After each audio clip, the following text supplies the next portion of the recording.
ইসলামী আন্দোলন বাংলাদেশ সারা বাংলাদেশে সফর করার পরে আমার কাছে যেটা আলহামদুলিল্লাহ পরিষ্কার ধারণা এসেছে, ইসলামী আন্দোলনের জন্য এখন মাঠ অনেকটা আলহামদুলিল্লাহ উর্বর অবস্থায় তৈরি হয়েছে, অপেক্ষা করছে।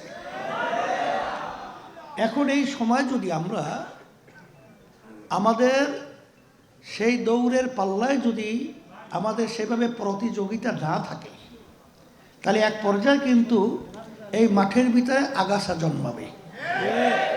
যাই হোক, আমি বিশেষ করে আপনাদেরকে অনুরোধ করব যে আমরা কে কয়দিন থাকবো তা জানি না, তবে এই 53 বছর বাংলাদেশের স্বাধীনতায় ইসলামের পক্ষে রাষ্ট্রীয় পর্যায়ে একটা অবস্থান তৈরি করার যে ক্ষেত্র তৈরি হয়েছে, এত সুন্দর ক্ষেত্র কিন্তু পিছনে দেখা যায় নাই। তো যাই হোক, আমি আপনাদেরকে বলবো, বাংলাদেশের ভিতরে আজকে দুঃখ সহকারে বলতে হয়, আমি আজকে একটু আগে চিটাগাং থেকে আসতেছিলাম, তখন আমেরিকা এক প্রবাসী, ওর সাথে অনেক আলোচনা হলো।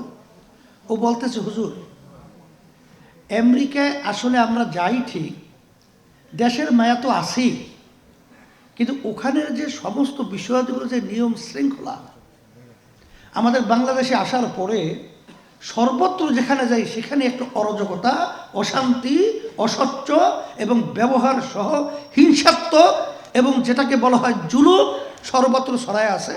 এর জন্য ভাল লাগে না। এখন এই 53 বছর বাংলাদেশের স্বাধীনতার পরে ইতিহাসে আপনারা জানেন, যারা রাষ্ট্র পরিচালনা করেছিল, এরা আমি বলবো অনেক অংশী তারা কিন্তু দেশের দরদি হিসাবে কাজ করেছে, এটা তারা প্রমাণ করতে পারে নাই। বরঞ্চ 5ই আগস্ট যে ফ্যাসিস্ট শেখ হাসিনা খুনি পালিয়ে গেল, আমি তো সেদিনকার সরোয়ার্দী উদ্যানে বলেছিলাম দেশের আসলে আওয়ামী লীগ সরকারটা মূলত ভারতেরই সরকার ছিল, কারণ তাদের সমস্ত কার্যক্রমগুলো ভারতের স্বার্থ রক্ষার জন্য আমরা লক্ষ্য করেছি। আমার দেশের স্বার্থের লক্ষ্য তাদের মাধ্যমে আমরা তেমন একটা দেখি নাই।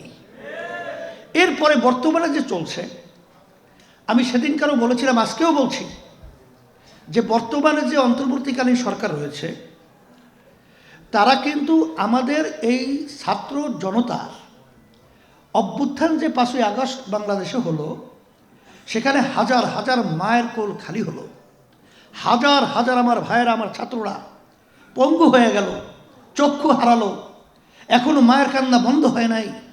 কিন্তু তখন আমরা দেখছি এই সরকার তো অগুছালো অবস্থায় তারা দেশ পরিচালনার দায়িত্ব পালন করতেছে। সেখানে আমাদের দায়িত্ব কর্তব্য, তাদের ভুল ত্রুটি থাকতেই পারে, আমাদের দায়িত্ব কর্তব্য হলো সহযোগিতা, পরামর্শ। কিন্তু তাদেরকে অস্থিতিশীল করে তারপর তাদের থেকে দাবি আদায় করে নেওয়ার জন্যে এক পর্যায়ে আমি বলবো যে গত ফ্যাসিস্ট সরকার 2024 নির্বাচনে যে প্রকারই হোক তারা কিন্তু সরকার গঠন করে ফেলেছিল। তারা তো 5 বছর মেয়াদে ছিল, কথা ঠিক না? এখন পর্যন্ত 3 মাস 4 মাস যেতে পারে নাই। এর ভিতরে আমাদের যে তাড়াহুড়া, এর মাধ্যমে কিন্তু এই সরকার সুন্দরভাবে দেশ পরিচালনার যে সুস্থভাবে দায়িত্ব পালন করবে, এটা অনেক অংশে কিন্তু আমি বলবো ব্যাহত হয়েছে। এবং এর মাধ্যমে কি হলো, বারবার ফ্যাসিস্টের দোসররা সর্বত্র সব জায়গায় কিন্তু তারা কিন্তু ঘাপটি মেরে বসে আছে। সুযোগ পাবে দেশের ছবল মারবে, সেই ছবলই আমাদের দেশকে অশান্তি করার জন্য বিভিন্ন প্রক্রিয়ায় তারা কিন্তু তাণ্ডব চালিয়েছে। আল্লাহর রহমতে তারা কিন্তু তাদের তাণ্ডব বাস্তবায়ন করতে পারে না। এই জন্য আমি বলবো, যারা দেশপ্রেমিক রয়েছেন, সাংবাদিক হোক, প্রশাসনের হোক, রাজনৈতিক হোক, বাংলাদেশের ছাত্র জনগণ হোক, সকলকে মুতাত্তা আহ্বান জানাবো, এদেশ আমার, এদেশে আমি জন্মগ্রহণ করেছি, এদেশ নিয়ে কেউ ছিনিমিনি করবে, এটা কে হোক আমরা সহ্য করবো না, আমরা জবাব দেবো। এই দেশ নিয়ে যারা নাকি বিভিন্ন পর্যায়ে বারবার আমাদেরকে তাম বিশ্বের মধ্যে 5 বার চোরের দিক থেকে ফাঁস বানিয়েছে, দুর্নীতিতে চ্যাম্পিয়ন হয়েছে। আর এই দুর্নীতিবাজদেরকে আবার ক্ষমতার মস্তদে বসিয়ে আমরা তামাশা দেখব, এটা বাংলাদেশের জনগণ সহ্য করবে না। ফ্যাসিস্টদেরকে ক্ষমতা যেতে দেওয়া হবে না। সেই লক্ষ্যে আমি সর্বশ্রেণীর সকলকে আমি আহ্বান জানাচ্ছি, আসেন আমরা সবাই একত্রিত হই এবং সুন্দর দেশ গড়ার জন্যে একমাত্র তার রক্ষা কবচ হলো তার নীতি আদর্শের নাম হলো ইসলাম। আর এই সুন্দর দেশ পরিচালনা করার জন্য নির্বাচন পদ্ধতি হবে পিয়ার সিস্টেমের নির্বাচন। বাংলার জমিনে নির্বাচন হতে পারবে না। সেই হিসাবে আমি সকলকে তার আহ্বান জানাবো, আসেন ব্যবসা করতে হলে পুঁজির দরকার। তা আপনারা পুঁজি বাড়াবেন না, আর ব্যবসায় খুব ভালো লাভ হবে, এটা অকল্পনীয়, এটা সম্ভব নয়। সেই হিসাবে আমি সকলকে বলবো, আজকে মাঠ উর্বর রয়েছে, আপনারা এখান থেকে আজকে প্রতিজ্ঞাবদ্ধ হয়ে বের হবেন। যে আমি গেছিলাম বাগেরহাটে, সেখানে একজন আমাকে বলতেছে, হুজুর একটা কি না জানি করে নিয়ে আসছে ফাইলের ভিতরে একা 1600-র মতো সদস্য একা বানাইছে ইসলামী আন্দোলনের পক্ষে। তাই সেতুলে আপনার কাজের গতি কি, এটা নিজেকে প্রশ্ন করে সেভাবে আমরা কাজ করব। আল্লাহ রাব্বুল আলামিন আমাদের সকলকে আজকে সুন্দর সম্মেলন যারা আয়োজন করেছেন, আপনারা কষ্ট করে এসেছেন, আপনাদের সকলকে ধন্যবাদ জানাই।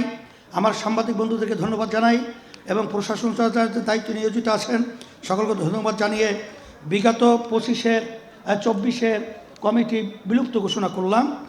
আর 2025-26 সেশনের কেন্দ্রীয় কমিটি হিসেবে সভাপতি হিসেবে মাওলানা খলিলুর রহমান খলিল, আর সিনিয়র সহসভাপতি হাফেজ মোহাম্মদ সিদ্দিকুর রহমান, সহ সভাপতি হিসেবে মুফতি Mustafa Kamal, secretary general KM Belal Hossain. Belal কোথায়? আলহামদুলিল্লাহ। কই শপথ, জলদি আসো, সামনে আসো। হ্যাঁ, ধরা। বিসমিল্লাহির রহমানির রহিম। আমি ইসলামী শ্রমিক আন্দোলন বাংলাদেশের দায়িত্বের নাম বলো নিযুক্ত হয়ে আল্লাহ তাআলাকে সাক্ষী রেখে ওয়াদা করছি যে আমি আল্লাহ তাআলার সন্তুষ্টির উদ্দেশ্যে ইসলামী শ্রমিক আন্দোলন সম্প্রসারণ, মজবুতি অর্জন ও মূল্য হাসিলে সর্বাত্মক প্রচেষ্টা চালাবো। ইসলামী শ্রমিক আন্দোলনের নীতিমালা ও নিয়ম শৃঙ্খলা যথাযথভাবে মেনে চলব। আমার উপর অর্পিত দায়িত্ব আমানত যথাযথভাবে পালন করব। আল্লাহ তাআলা আমাকে এই ওয়াদা পালন করার তৌফিক দিন। রব্বানা আতিনা ফিদ দুনিয়া হাসানা ওয়া ফিল আখিরাতি হাসানা ওয়া কিনা আযাবান নার।